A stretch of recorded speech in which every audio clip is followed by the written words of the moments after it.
For more than 50 years, the METCO program has been helping students clear racial barriers to quality education. That means barriers faced by students of color in communities such as Boston, but also white students in the suburbs. The voluntary desegregation program also recently chose a new CEO, Milagros Arbaje-Thomas. We'd like to welcome her and the president of METCO's board, Charles Walker Jr. Thank you very much for being with us. Yes, thank you. I want to talk first with Charles about the history. You have a little more longevity running METCO. Talk about how these students have done over the years that you've served, at least coming from the cities like Boston. They've outperformed the state in graduation rates of all students. They've outperformed the placement in colleges and in universities. The graduation rate from four-year schools, from four-year high schools, has exceeded the state's the graduation rate of cities, Boston, Springfield, all the major municipalities throughout the state. It's been very successful. Millie, you have children of your own in METCO. Why did you choose it? I do. My children actually go to the METCO program in Brookline. So when I came across this program was right after I had my children. So I knew that it was an application process that takes many years to get into the program, and I got in there to wait for the 5 years that's typically required in order to get into the program. And the reason why I wanted it is because I know that these districts have also more resources in terms of the public education that they're getting. I wanted my children to be learning languages early on, to be part of the music programs and all of the additional supports, school plays and things that, that I heard that the program actually can do and that my children can benefit from. So I also believe, as someone who has worked for so many years in the nonprofit sector here in Boston and in social justice programs, I really wanted to be engaged as a parent in breaking down my own stereotypes of what it would be like to be in a suburban community. Can I build relationships with the parents there and with the district?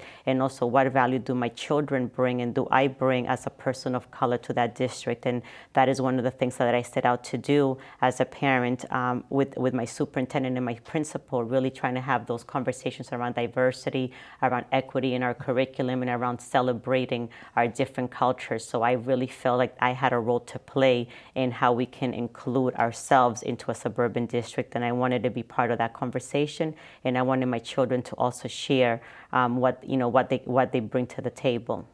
Charles, I know a lot of the school systems that these students go to, they're very desirable for a lot of people. People flock to them, and I'm sure METCO parents and their families, their kids feel the same way. But it's also, a challenge for them because they're moving to a different culture. I mean, talk about the adjustments you help them. There are adjustments, there are challenges, but change is always a challenge. And you're leaving your house, you're driving sometimes 30 miles away from your home, and then you have to come back to your home and in a different part of the city. You're going to an all-white environment to to your non-white home, and one of the reasons METCO was established was to create that, and one of the reasons that and really caters to it's not a demand, there's not a court order. These are districts who recognize that they've been racially imbalanced, racially isolated, and they need to enrich the student body's education with people from the inner city and vice versa. It provides equal access to a quality education to all students in the country. Really, I get the impression that the racial isolation might have changed in some ways, but I can't really believe that it's less than it was 40 years ago, let's say. So talk about why it's important for those other communities to have some students of color in their schools. I mean, the racial isolation still exists. I mean, even with the METCO program in districts that are big, such as Brookline and Newton, there's still the situation where one classroom may have just one or two students of color, which is still not enough in terms of the richness of what it brings and the racial barriers that addresses. So I do believe that having students of color in classrooms can really enrich the experiences of everybody there. Plus, I see these kids growing up and working in places that have to deal with a multiracial society. Yes, and that is one of the actually terms that we're using right now, that we're really trying to prepare our students, both the district students and our own METCO students, to be world citizens.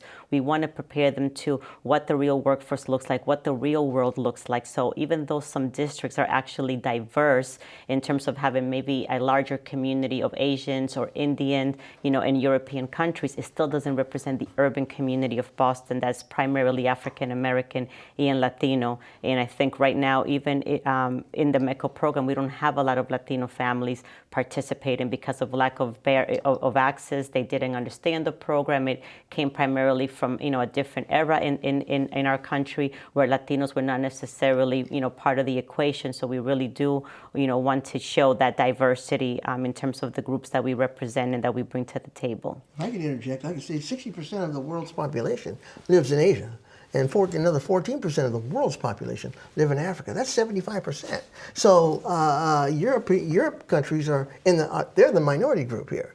And so when you talk about 2040, over half of the student bodies are going to be people of color and going into the labor force. So it really behooves all those districts who are not volunteering to come to really educate and prepare their student bodies for the world as well. Well, if anything has changed, it's that after-school programs matter even more than they used to. And I guess one of the reasons you want some more money in the state budget is because of that. Explain.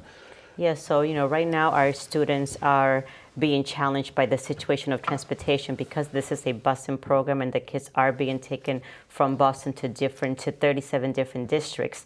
There's a transportation challenge there. So the state budget allows us to bring the kids to and from the schooling, but often we don't have enough money for late busing. And what does that mean? What that means is that our kids can't be in school plays, they can't play sports, they can't stay for after school activities, and they cannot be part of the entire experience that they should have access to in terms of being a student in that district. So right now we're really appreciative of Governor Baker. He did put in a budget line item for METCO at $20 million. There's a transportation shortfall of $3 million right now in order for us to be able to successfully not only get the students to and from the districts, but also have the late busing opportunities.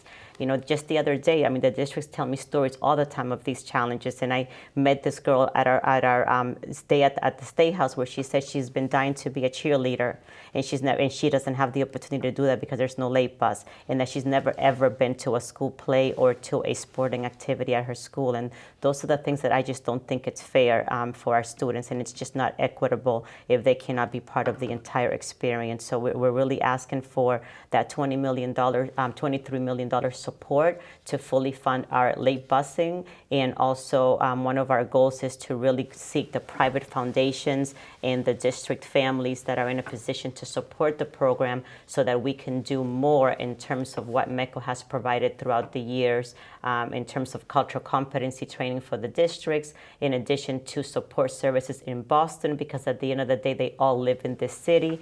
And in terms of engaging our alumni network and our parents in a deeper way. And that's why we're seeking some additional foundation support and individual support as well. And Charles, a little bit about maybe trying to broaden participation through maybe a streamlined application process or something like that for METCO? Broaden the application process, yes. You said? You mean get more families? Yeah, because Millie was talking about you need more representation of Latino students, maybe? Absolutely. I think it's just a matter of people just seeing us exposing ourselves even the more. The 7 communities that volunteered over 50 years ago saw the need, and they need to know a little bit that it was the parents, just like what we've experienced. By the way, Linda Brown just died yesterday. She was the one that helped. Was Brown and her father was so important, and I'm sure her mother did something too. Exactly. So it was a parents' movement, and it's going to continue. And the parents realize the benefits of the METCO program. That's going to help expand it. And I'll just say one other thing. One reason I have to thank Governor Baker has been so supportive of us is because he comes from a METCO family. His parents were host families, parents for METCO kids, and so he knows the benefits as well. And so I really want to throw a shout out to him and thank him for that. Well, thank you both, Charles Walker Jr. and Millie Arbaje-Thomas from METCO.